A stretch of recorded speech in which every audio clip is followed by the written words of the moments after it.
reading A Wrinkle in Time, and we're picking up with Chapter 1. This is WhatSit.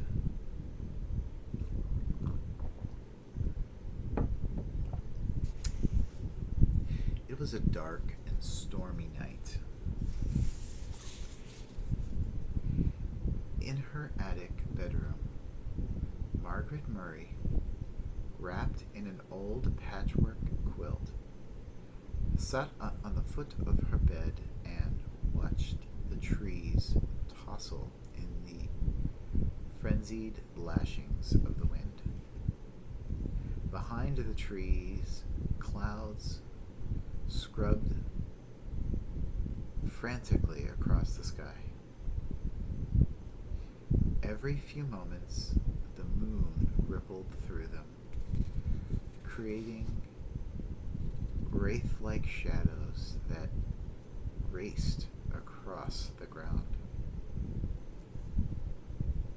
The house shook. Wrapped in her quilt, Meg shook. She wasn't usually afraid of weather.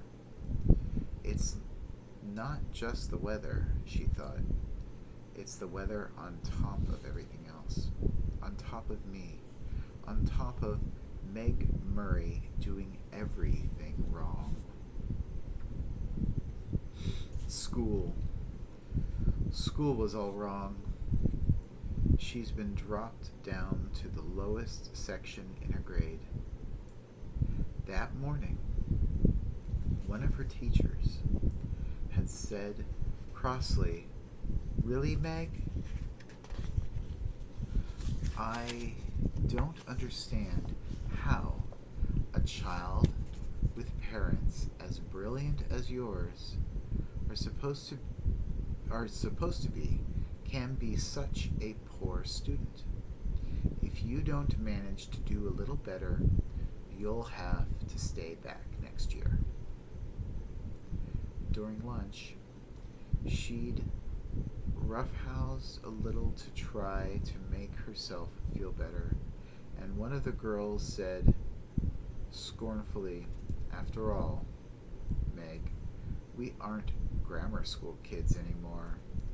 Why do you always act like such a baby?"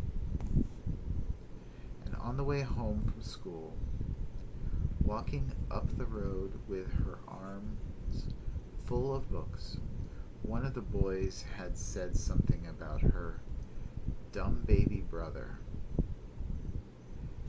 At this, she'd thrown the books on the side of the road and tackled him with every ounce of strength she had, and arrived home with her blouse torn and a big bruise under one eye.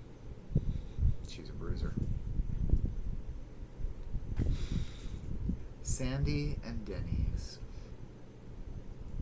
her 10-year-old twin brothers, who got home from school an hour earlier than she did, were disgusted.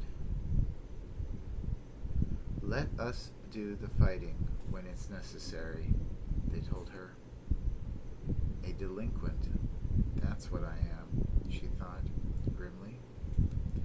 That's what they'll be saying next.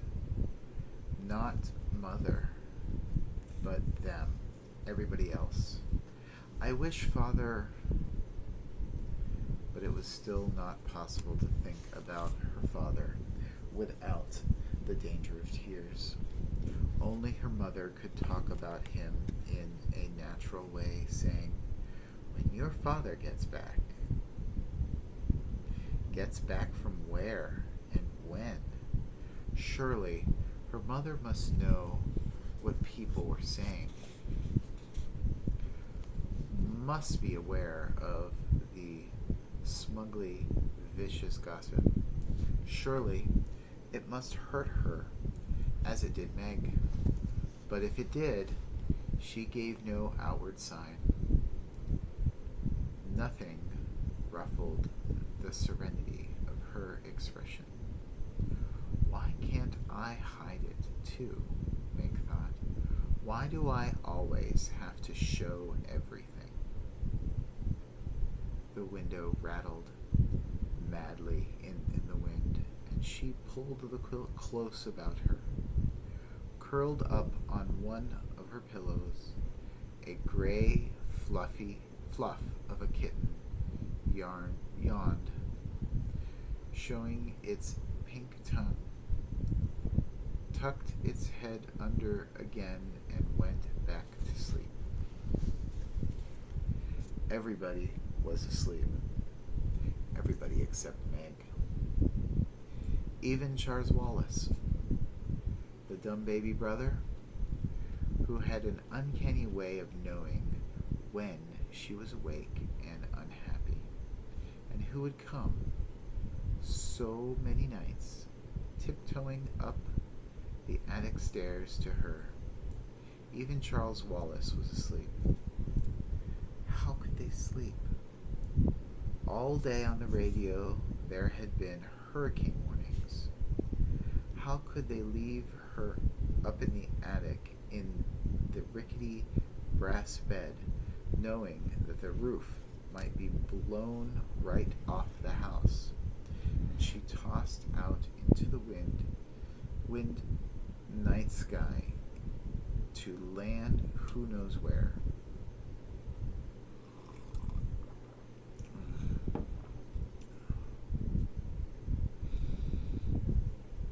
Her shivering grew uncontrollable. You asked to have the attic bedroom, she told herself savagely. Mother let you have it because you're the oldest. It's a privilege, not a punishment. Not during a hurricane. It isn't a privilege, she said. She said aloud. She tossed the quilt down on the foot of the bed and stood up. The kitten stretched luxuriously and looked up at her with huge, innocent eyes. Go back to sleep, Meg said. Just be glad you're a kitten and not a monster like me. She looked at herself in the wardrobe mirror and made a horrible face, bearing a mouthful of teeth covered with braces. Automatically, she pushed her glasses into position, ran her fingers through her mouse-brown hair so that it stood wildly on end, and let out a sigh almost as noisy as the wind.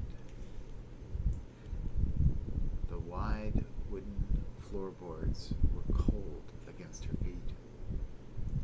Wind blew in the crevices about the window frame. In spite of the protection the storm sash was supposed to offer, she could hear wind howling in the chimneys. From all the way downstairs, she could hear Fortinbras, the big black dog, starting to bark. He must be frightened, too. What was he barking at? Fortinbras never barked without reason. Suddenly she remembered that when she had gone to the post office to pick up the mail, she'd heard about a tramp who was supposed to have stolen 12 sheets from Mrs. Buncombe, the constable's wife. They hadn't caught him, and maybe he was heading for the Murphys' house right now. Isolated on the back road as it was, and this time maybe he'd be after more than sheets. Meg hadn't paid much attention to the talk about the tramp at the time, because the postmistress, with a sugary smile, had asked if she'd heard from her father lately. She left her little room and made her way through the shadows of the main attic, bumping against the ping pong table. Now I'll have a bruise on my hip on top of everything else, she thought. Next, she walked into her old doll's house. Charles Wallace's rocking horse, the twins' electric trains. Why must everything happen to me? She demanded of the large teddy bear. At the foot of the attic stairs, she stood still and listened. Not a sound from Charles Wallace's room on the right. On the left, in her parents' room, not a rustle from her mother, asleep alone in the great double bed.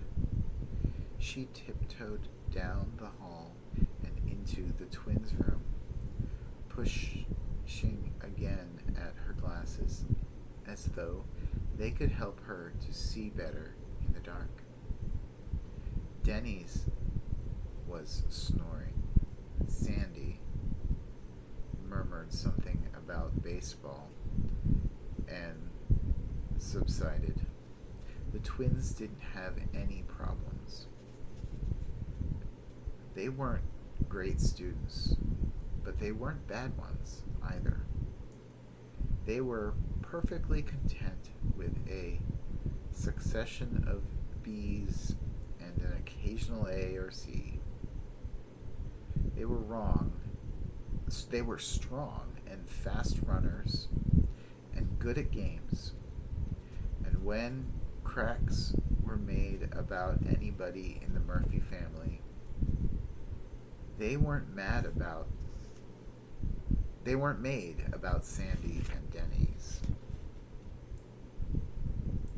She left the twins' room and went on downstairs. Avoiding the creaking seventh step, Fortinbras had stopped barking. It wasn't the tramp this time, then. Fort would go on barking if anybody was around. But suppose the tramp does come. Suppose he has a knife. Nobody lives near enough to hear if we screamed and screamed and screamed. Nobody'd care anyhow. I'll make myself some cocoa, she decided. That'll cheer me up. And if the roof blows off, at least I won't go off with it. In the kitchen, a light was already on, and Charles Wallace was sitting at the table, drinking milk and eating bread and jam. He looked very small and vulnerable, sitting there alone in the big old-fashioned kitchen. A blond little boy in faded blue Dr. Denton's, his feet swinging a good 6 inches above the floor. "Hi," he said cheerfully. "I've been waiting for you." From under the table where he was lying at Charles Wallace's feet, hoping for a crumb or two, Fortinbras raised his slender dark head in greeting to Meg, and his tail thumped against the floor. Fortinbras had arrived on their doorstep, a half-grown puppy, scrawny and abandoned. winter night.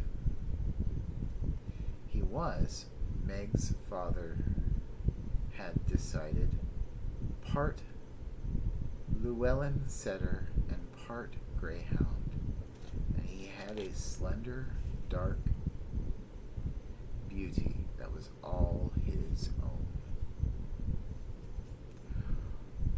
"Why didn't you come up to the attic?"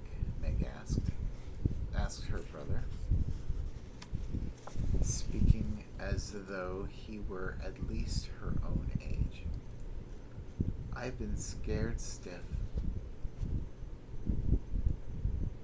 Too windy up in the attic for in the attic of yours," the little boy said. "I knew you'd be down. I put some milk on the stove for you. It ought to be hot by now." How did Charles Wallace always know about her? How could he always tell? He never knew or seemed to care what Denny's and Sandy were thinking. It was his mother's mind and Meg's that he probed with frightening accuracy. Was it because people were a little afraid of him that they whispered about the Murphy's youngest child, who was rumored to be not quite bright? I've heard that clever people often have subnormal children, Meg had once overheard. The two boys seemed to be nice, regular children, but the unattractive girl and the baby boy certainly aren't all there. It was true that Charles Wallace seldom spoke when anybody was around, so that many people thought he'd never learn to talk.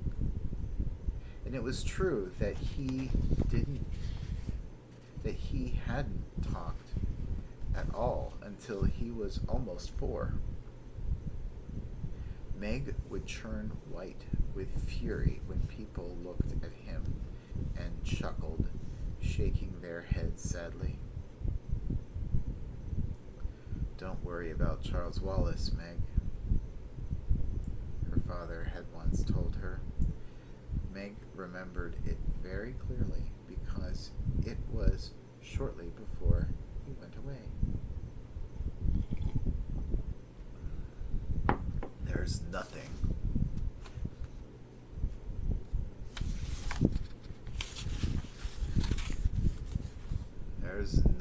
the matter with his mind. He just thinks in his own way and in his own time. I don't want him to grow up to be dumb like me, Meg had said. "Oh, my darling." "You're not dumb," her father answered. "You're like Charles Wallace. Your development has to go at its own pace. It just doesn't happen to be the usual pace." "How do you know?" Meg had demanded. "How do you know I'm not dumb? Isn't it just because you love me?" "I love you, but that's not what tells me. Mother and I've given you a number of tests, you know." Yes, that was true. Meg had realized that some of the games her parents played with her were tests of some kind, and that there had been more for her and Charles Wallace than for the twins. IQ tests, you mean? Yes, some of them. Is my IQ okay? More than okay. What is it? That I'm not going to tell you. But it assures me that both you and Charles Wallace will be able to do pretty much whatever you like when you grow up. And to yourselves, grow up to yourselves. You just wait till Charles Wallace starts to talk. You'll see how right he had been about that. Though he himself had left before Charles Wallace began to speak, suddenly, with none of the usual baby preliminaries, using entire sentences, how proud he would have been. "You'd better check the milk," Charles Wallace said to Meg now. His diction clearer and cleaner than that of most 5-year-olds. "You know you don't like it when it gets a skin on top. You put in more than twice enough milk." Meg peered into the saucepan. Charles Wallace nodded serenely. "I thought Mother might like some." "I might like what?" a voice said, and there was their mother, standing in the doorway. "Coco," Charles Wallace said, "would you like a liver's worth and cream cheese sandwich?" "I'll be happy to make you one." "That would be lovely," Miss Murphy said, "but I can make it myself if you're busy." "No trouble at all." Charles Wallace slid down from his chair and trotted over to the refrigerator. His pajamaed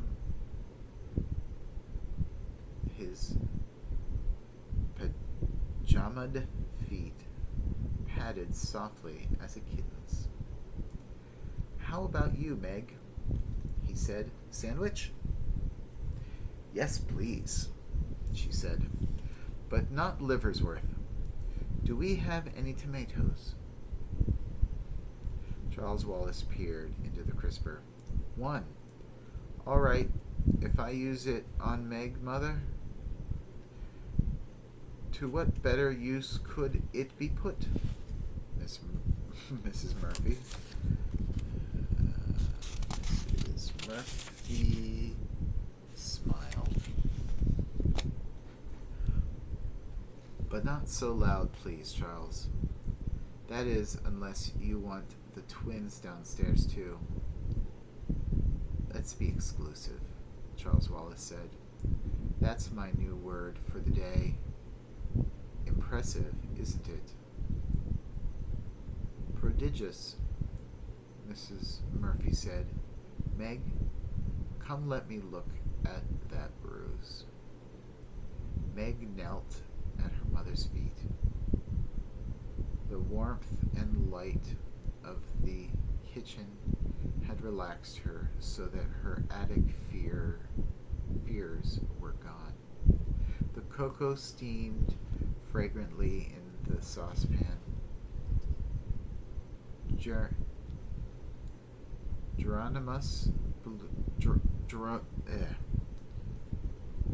Geraniums bloomed on the windowsill, and there was a bouquet of tiny yellow chrysanthemums in the center of the table. The curtains, red, with a blue and green geometric pattern, were drawn and seemed to reflect their cheerfulness throughout the room. The furnace purred like a great sleepy animal. The lights glowed with steady radiance. Outside, alone in the dark, the wind still battered against the house, but the angry power that had frightened Meg while she was alone in the attic was subdued by the familiar comfort of the kitchen. Underneath Mrs. Murphy's chair, Fortinbras let out a contented sigh. Mrs. Murray gently touched Meg's bruised cheek. Meg looked up at her mother, half in loving admiration, half in sullen resentment. It was not an advantage to have a mother who was a scientist and a beauty as well. Mrs. Murphy's flaming red hair, creamy skin, and violet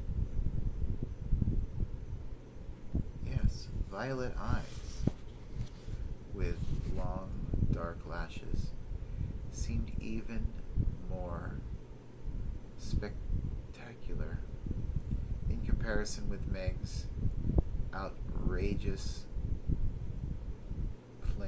plains. Meg's hair had been passable as long as she wore it tidily in braids. When she went into high school, it was cut, and now she and her mother struggled with putting it up. But one side would come out curly and the other straight, so that she looked even plainer than before. You don't know the meaning of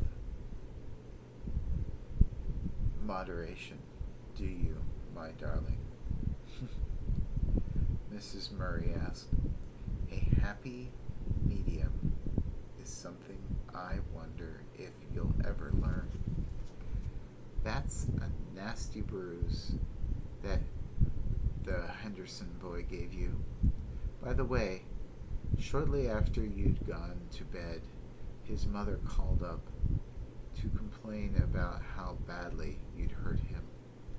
I told her that since he's a year older and at least 25 pounds heavier than you are, I thought it was one who ought to be doing the complaining, but she seemed to think it was all your fault. I suppose that depends on how you look at it, Meg said. Usually, no matter what happens, people think it's my fault, even if I have nothing to do with it at all. But I'm sorry I tried to fight him. It's just been an awful week, and I'm full of bad feelings. Mrs. Murray stroked Meg's shaggy head. Do you know why? I hate being an oddball, Meg said. It's hard on Sandy and Denny's, too. I don't know if you're really like anybody else, or if you're just able to pretend they are.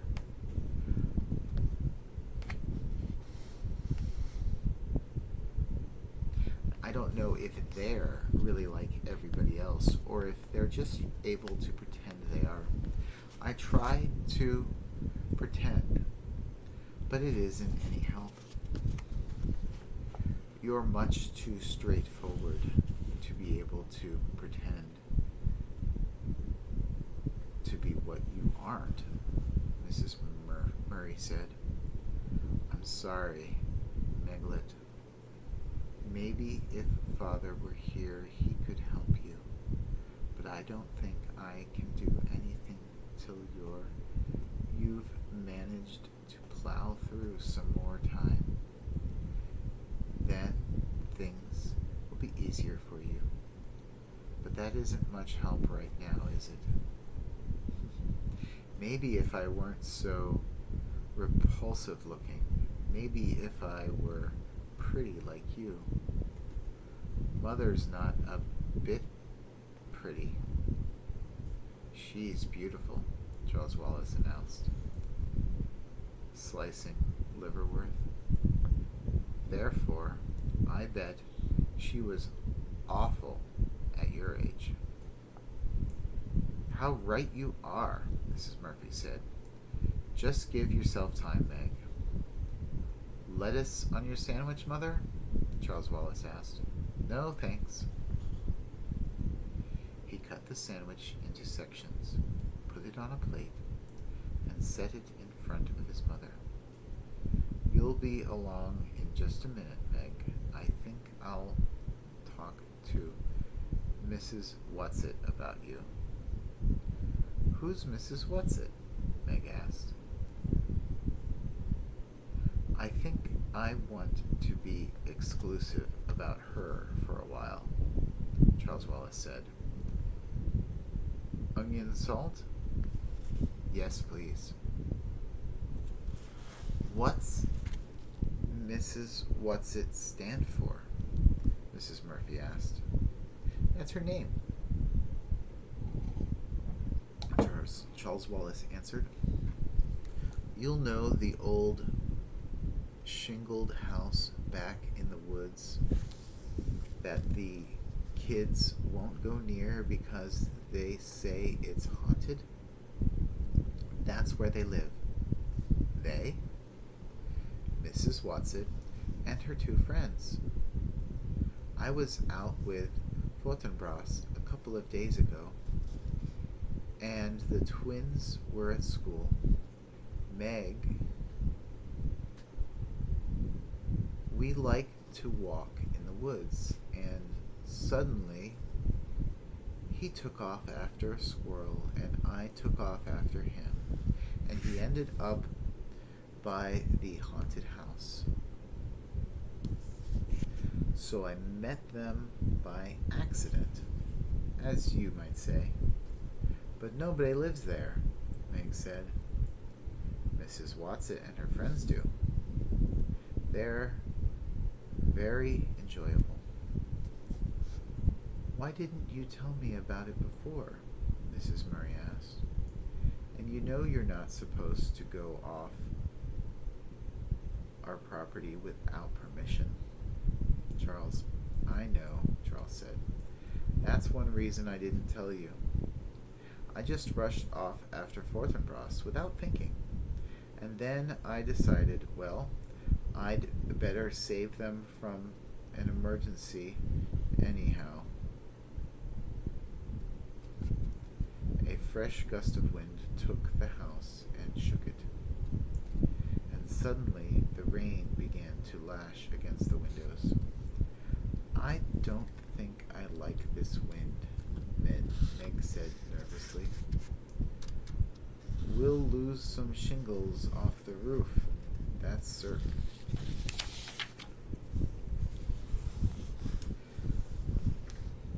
Mrs. Murphy said, but this house has stood for almost 200 years, and I think it will last a little longer.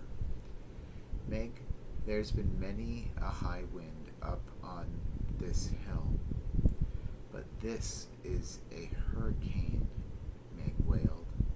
The radio keeps saying it was a hurricane. It's October, Mrs. Murray told her. They've been storms in October before. As Charles Wallace gave Meg her sandwich, Fortinbras came out from under the table. He gave a long, low growl, and they could see the dark fur slowly rising on his back. Meg felt her own skin prickle. What's wrong? She asked anxiously. Fortinbras stared at the door that opened into Mrs. Murray's laboratory, which was in the old stone dairy right off the kitchen.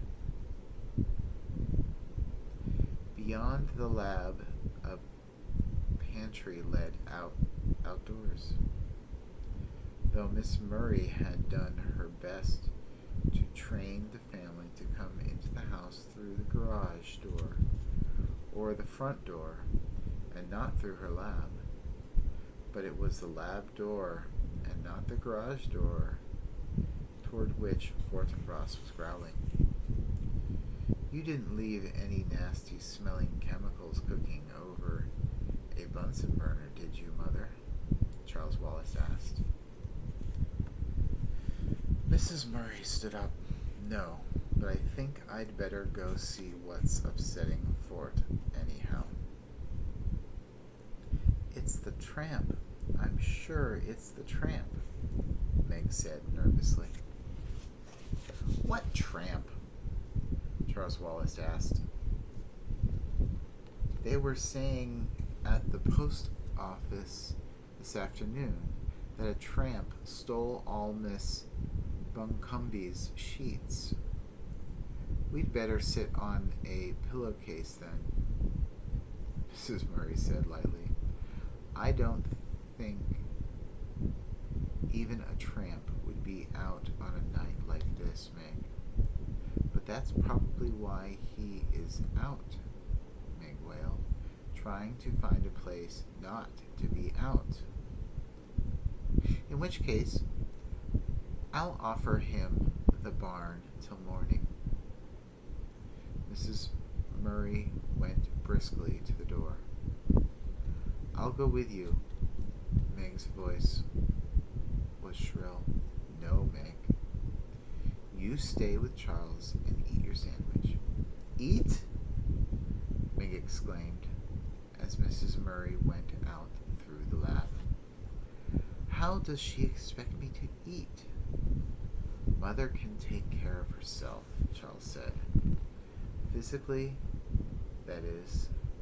But he sat in his father's chair at the table, and his legs kicked at the rungs, and Charles Wallace, unlike most small children, had the ability to sit still.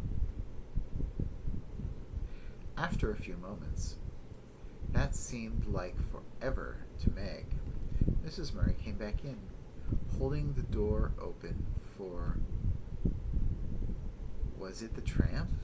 It seemed small for Meg's idea of a tramp. The age or sex was impossible to tell, for it was completely bundled up in clothes. Several scarves of assorted colors were tied about the head, and a man's felt hat perched atop. A shocking pink stole was knotted about a rough overcoat, and black rubber boots covered the feet. "Mrs. WhatSit," Charles said suspiciously. "What are you doing here? And at this time of night, too?" "Now don't you be worried, my honey," a voice emerged from among the turned-up coat collar, stole, scarves, and hat. A voice like an unoiled gate, but somehow not unpleasant. "Mrs. WhatSit says she lost her way," Mrs. Murray said. "Would you care for some hot chocolate, Mrs. WhatSit?" "Charmed, I'm sure," Mrs. WhatSit answered, taking off her hat and the stole. "It isn't so much that I lost my way as that I got blown off course. And when I realized that I was at little Charles Wallace's house, I thought I'd just come in and rest a bit before proceeding on my way." "How did you know this was Charles Wallace's house?" Meg asked. "By the smell.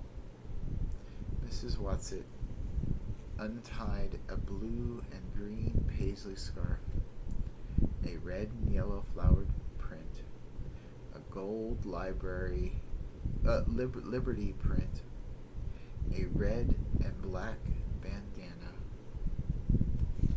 Under all this, a sparse quantity of grayish hair was tied in a small but tidy knot on top of her head. Her eyes were bright, her nose a round, soft blob. Her mother puckered like an autumn apple. Her mouth puckered like an autumn apple. My, but it's lovely and warm in here, she said. Do sit down. Mrs. Murray indicated a chair. Would you like a sandwich, Mrs. Watsit? I've had liverwurst and cream cheese.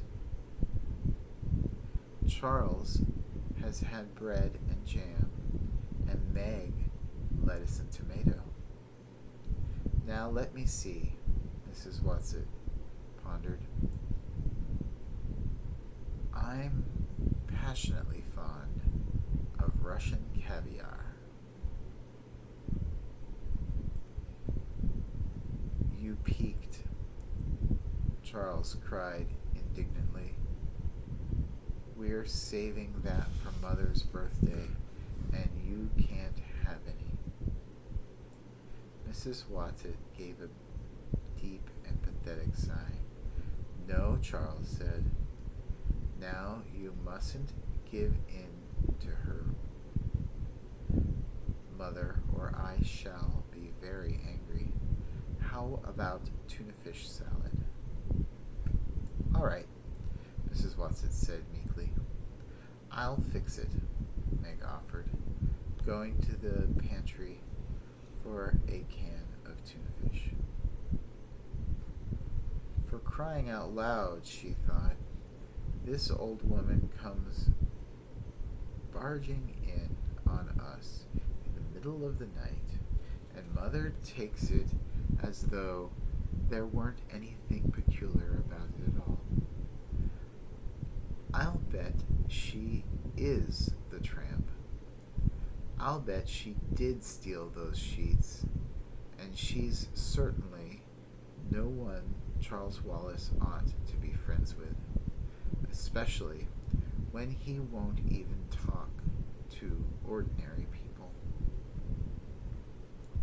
I've only been in the neighborhood a short time, Mrs. Watsit was saying, as Meg switched off the pantry light and came back into the kitchen with the tuna fish.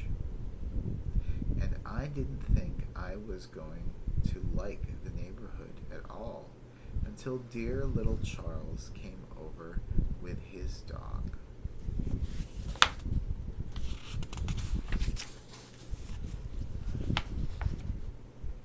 Mrs. Watsit, Charles Wallace demanded severely, why did you take Mrs. Buncombe's sheets? Well, I needed them, Charles dear. You must return them at once. But Charles, dear, I can't. I've used them. It was very wrong of you, Charles Wallace scolded. If you needed sheets that badly, you could have asked me. Mrs. Watsit shook her head and chuckled. You can't spare any sheets. Mrs. Buncombe can. Meg cut up some celery and mixed it in with the tuna. After a moment hesitation, she opened the refrigerator door and brought out a jar of little sweet pickles. Though why I'm doing it for her, I don't know, she thought. she cut them up. I don't trust her one bit. Tell your sister I'm all right, Mrs. WhatSit said to Charles. Tell her my intentions are good. The road to hell is paved with good intentions, Charles intoned. My, but isn't he cunning? Mrs. WhatSit beamed at him fondly. It's likely he had someone to understand him. It's lucky he has someone to understand him. But I'm afraid he doesn't, Mrs. Murphy said. None of us is quite up to Charles. But at least you aren't trying to squash him down. Mrs. WhatSit nodded her head vigorously. You're letting him be himself. Here's your sandwich, Meg said, bringing it to Mrs. WhatSit. Do you mind if I take off my boots before I eat? Mrs. WhatSit asked, picking up the sandwich nervously. Listen. She moved her feet up and down in her boots, and they could hear water squelching. My toes are ever so damp. The trouble is that these boots are a mite too tight for me, and I never can take them off by myself. I'll help you, Charles offered. Not you. You're not strong enough. I'll help, Mrs. Murphy squatted at Mrs. WhatSit feet, yanking on one slick boot. When the boot came off, it came suddenly. Mrs. Murphy sat down with a thump. Mrs. WhatSit went tumbling backwards with the chair onto the floor. Sandwich held high in one old claw. Water poured out of the boot and ran over the floor and the big braided rug. Oh, dearie me, Mrs. WhatSit said, lying on her back in the overturned chair, her feet in the air, and one in a red and white striped sock, and the other still booted. Mrs. Murray got to her feet. Are you all right, Mrs. WhatSit? If you have some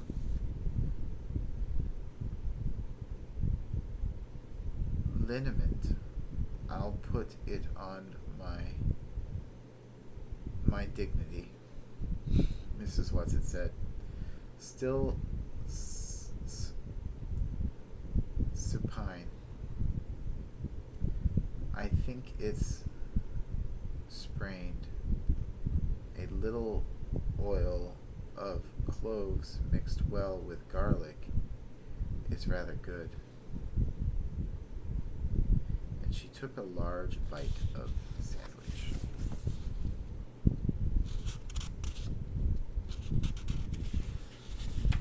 Let's see.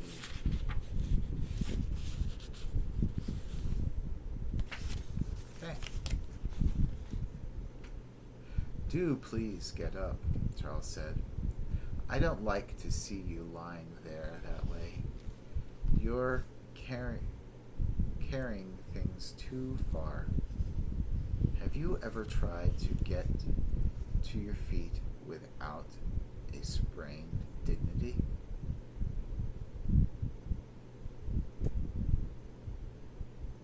Have you ever tried to get to your feet with a sprained dignity? But Mrs. WhatSit scrambled up, righted the chair, and then sat back down on the floor. The booted foot stuck out in front of her and took another bite. She moved with great agility for such an old woman. At least Meg was reasonably sure that she was an old woman, and a very old woman at that.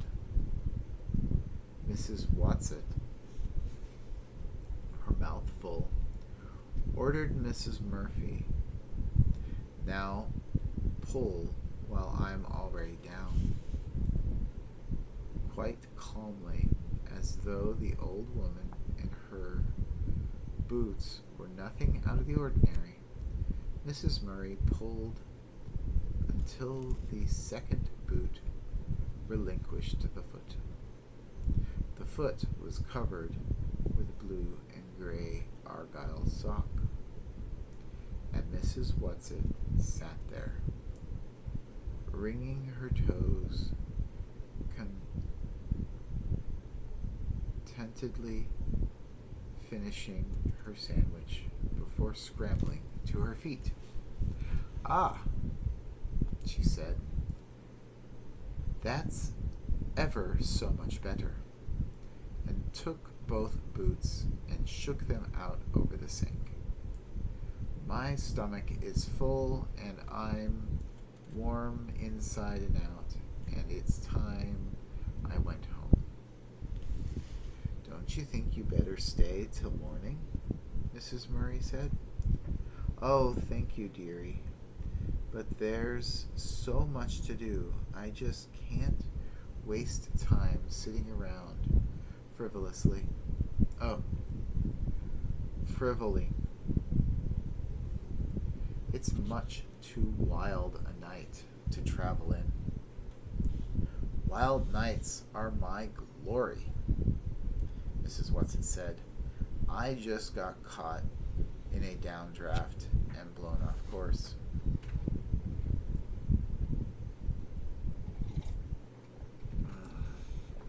"Well,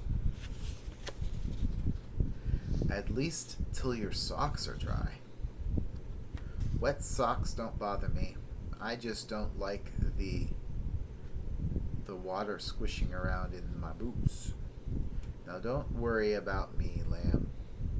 Lamb was not a word one would ordinarily think of calling Mrs. Murray.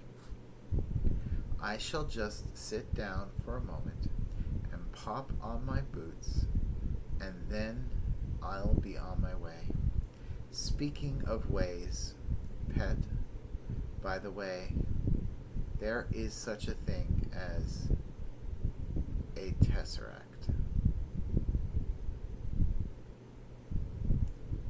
Mrs. Murray went very white, and with one hand reached backwards and clutched at a chair for support. Her voice trembled. "What did you say?" Mrs. WhatSit tugged at her second boot. "I said," she grunted, shoving her foot down in, "that there is, shove, such a thing, shove, as a tesseract." Her foot went down into the boot and grabbed shawls, scarves, and hat. She hustled out the door. Mrs. Murray stayed very still. Excuse me. Mrs. Murray stayed very still, making no move to help the old woman. As the door opened, Fortinbras streaked in, panting, wet,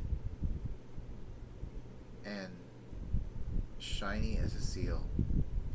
He looked at Mrs. Murray and whined.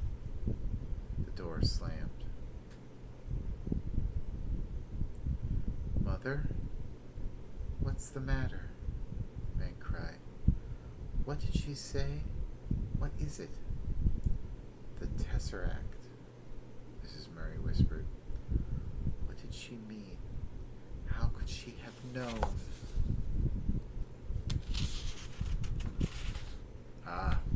And that's the end of the chapter. We will continue with Mrs. Who